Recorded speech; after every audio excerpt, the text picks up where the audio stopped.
Hello friends, captain Pritika फिर से आपका स्वागत करती है। आज हम आपको बताएंगे कि कॉर्ड ब्लड बैंकिंग क्या होता है और स्टेम सेल प्रिजर्वेशन क्या होता है और वो क्यों ज़रूरी है या फिर क्यों इग्नोर भी कर सकते हो। सबसे पहले बता दूँ ये है क्या। जो अम्बिलिकल कॉर्ड होता है बच्चे से के नाभि से कनेक्टेड होता है, जो वो कॉर्ड उसे क्लैम्प करने के बाद, काटने के बाद में जो ब्लड निकाला जाता है जो कि कॉर्ड में होता है, उसे निकाल कर सेव करना, प्रिजर्व करने को ही कॉर्ड ब्लड बैंकिंग कहते हैं। उस ब्लड में ऐसी क्या खास बात है कि उसे प्रिजर्व करना चाहिए, वो ये है कि उसमें इमैच्योर स्टेम सेल्स होते हैं। बच्चों के स्टेम सेल्स जो होते हैं वो हेल्प करता है, वो हेल्प नहीं करता, वही बनाता है ब्लड वेसल्स, ऑर्गन, टिश्यूज़, सब कुछ बनाने में स्टेम सेल्स का बड़ा हाथ रहता है। इसलिए इसे प्रिजर्व करने को कहा जाता है। आप माने या ना माने, इवन जो जुड़वा बच्चे होते हैं, एक ही पेट में एक ही पले बड़े हैं, मतलब ग्रोथ हुआ है, उन्हें भी दो अलग अलग बैंकिंग कराना पड़ता है क्योंकि उनकी अम्बिलिकल कॉर्ड जो है वो अलग अलग है, तो वो भी एक दूसरे में यूज़ नहीं कर सकते। अब मैं आपको बताती हूँ कि इसका प्रोसेस क्या होता है। सबसे पहले आप जब इस पर साइन अप करोगे तो आपको एक किट दिया जाएगा। उस किट में वो सारा सामान होगा जो कि at the time of delivery के वक्त आपको ये किट ले जाना है बिना भूले, और उस पर जो सामान है उसे यूज़ करके कैसे तुरंत प्रिजर्व करना है वो उनको पता है। उसमें आपको 2 फ्रीज़र में रखने के लिए किट भी दिया जाएगा, जो फ्रीज़र से निकाल के लेके जाना है आपको। तो ये आपको सबसे पहला चीज़ मिलेगा। वहाँ पे जब डिलीवरी होगा तो क्लैम्प से क्लिप करने के बाद में ब्लड को सिरिंज से निकाला जाता है। ये ब्लड 1 से लेके 5 आउंस किसी भी क्वांटिटी में हो सकती है, उस ब्लड को निकाला जाता है सिरिंज के थ्रू। उसके बाद में उसे बैंक में भेजा जाता है। बैंक में भेजने के मतलब हॉस्पिटल में ब्लड लेने से बैंक में भेजने तक का समय 48 आवर्स से कम ही होता है। ये एक नॉर्म है, और जब भी कोई ब्लड बैंक आपको अप्रोच कर रहा है तो वो इसको मेक श्योर कर लेता है कि हाँ, मैं 48 आवर्स के पहले पहुंचा सकता हूँ।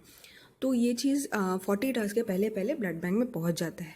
ब्लड बैंक में कॉर्ड ब्लड बैंक में वहाँ पहुँचने के बाद में उसे 196 डिग्रीज -196 में फ्रीज किया जाता है लिक्विड नाइट्रोजन में। -196 डिग्रीज में कोई भी माइक्रोब्स नहीं रहते हैं। इसलिए जब आप स्टेम सेल्स को जिस पोजीशन पे वहाँ रखते हो, वो सालों साल तक, जब तक वो टेम्परेचर मेंटेन्ड है, वो वैसे ही रहेगा। ये तो हुआ उसका प्रोसेस। अब ये कि स्टेम सेल वैसे हमारे बॉडी में भी होती है, ऑलरेडी है। कहाँ कहाँ है मैं आपको बताती हूँ। हमारे हेयर्स में है, ब्लड में है, बच्चों के दांत में होता है, और बोन मैरो में होता है। बहुत जन को ऐसी बीमारियाँ होती हैं जहाँ उन्हें खुद के बॉडी के स्टेम सेल्स को यूज़ करना पड़ता है।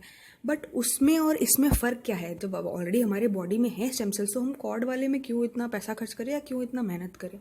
उसका ये रीज़न है कि कॉर्ड ब्लड जो स्टेम सेल्स है वो बिल्कुल ही इमैच्योर है, और बाकी जो ऑलरेडी आपके बॉडी में है वो बहुत चीज़ों से गुजर चुकी है। आपको बहुत सारी बीमारियां होती हैं, हम लोग एंटीबायोटिक्स लेते हैं, दवाइयाँ लेते हैं, बॉडी फाइट करती है। बिना दवाई ले हर समय हमारे शरीर के अंदर युद्ध चल रहा होता है, हमारे बॉडी इन्फेक्शन से फाइट कर रही होती है। तो उन्हें फाइट करने की आदत हो जाती है, फॉरेन बॉडीज़ को रिजेक्ट करने की आदत हो जाती है। इसलिए कई बार सुनते हैं ट्रांसप्लांट हुआ पर बॉडी ने रिजेक्ट कर दिया, किडनी रिजेक्ट कर दिया, ये रिजेक्ट कर दिया, ये इसका कारण है। वहीं पे जो कॉर्ड ब्लड के स्टेम सेल्स हैं वो बिल्कुल ही इमैच्योर है। उन्होंने बर्थ के टाइम ही उसे ले लिया गया था, उससे नहीं पता कैसे रिजेक्ट करना है, वो बहुत जल्दी चेंजेस को एक्सेप्ट कर लेते हैं। इसीलिए कॉर्ड ब्लड का stem cell normal stem cell से ज़्यादा बेनिफिशियल है। इसके अलावा डिजीज़ेज़ क्या क्या है जो स्टेम सेल से ठीक की जा सकती है। मोस्टली जो कॉमन डिजीज़ेज मैं आपको बताती हूँ। इम्यून डिफिशियंसी रिलेटेड कोई भी डिजीज़ में आता है इसका नाम।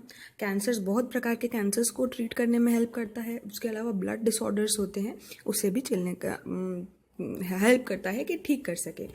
एक चीज़ आपको ध्यान रखनी है, वो ये कि कोई भी जेनेटिक डिजीज़ को ठीक नहीं कर सकता। जेनेटिक क्या होता है? जैसे कि फॉर एग्जांपल शुगर हुआ, ये आपके जीन्स में ऑलरेडी है, आपके माता पिता को है तो आपको आया है, तो आप इससे एक्सपेक्ट नहीं कर सकते कि आपका स्टेम सेल उसे ठीक कर दे, क्योंकि आपके स्टेम सेल में भी यही प्रॉब्लम रहेगी कि वो शुगर वाला इशू है। तो जेनेटिक कोई भी डिजीज़ हो उसे ठीक नहीं कर सकता स्टेम सेल। इसके अलावा जो जितने सारे आप अगर ऑलरेडी प्रेग्नेंट हो या ऑलरेडी एक बच्चा है, आपको पता होगा कि आप अलग अलग कंपनीज़ को अप्रोच करते हो। अभी तो इंडिया में बहुत सारे कंपनीज़ आ गए हैं स्टेम सेल्स के, वो आके आपको प्रेजेंटेशन देते हैं, बताते हैं उनका कॉर्ड ब्लड बैंक सबसे बढ़िया क्यों है। 7 ऐसे पॉइंट हैं जिसे आपको ध्यान में रखना है डिसाइड करने के पहले कि कौन सा ब्लड बैंक मुझे अपने बच्चों के लिए, कॉर्ड ब्लड बैंक बच्चे के लिए फाइनल करना है। ये 7 चीज़ों, ये वीडियो बहुत ही लेंदी हो जा रहा है, इसलिए मैंने इसके बाद वाले वीडियो में बताया है वो 7 पॉइंट्स, प्लीज़ उसे देख लीजिए। Thank you.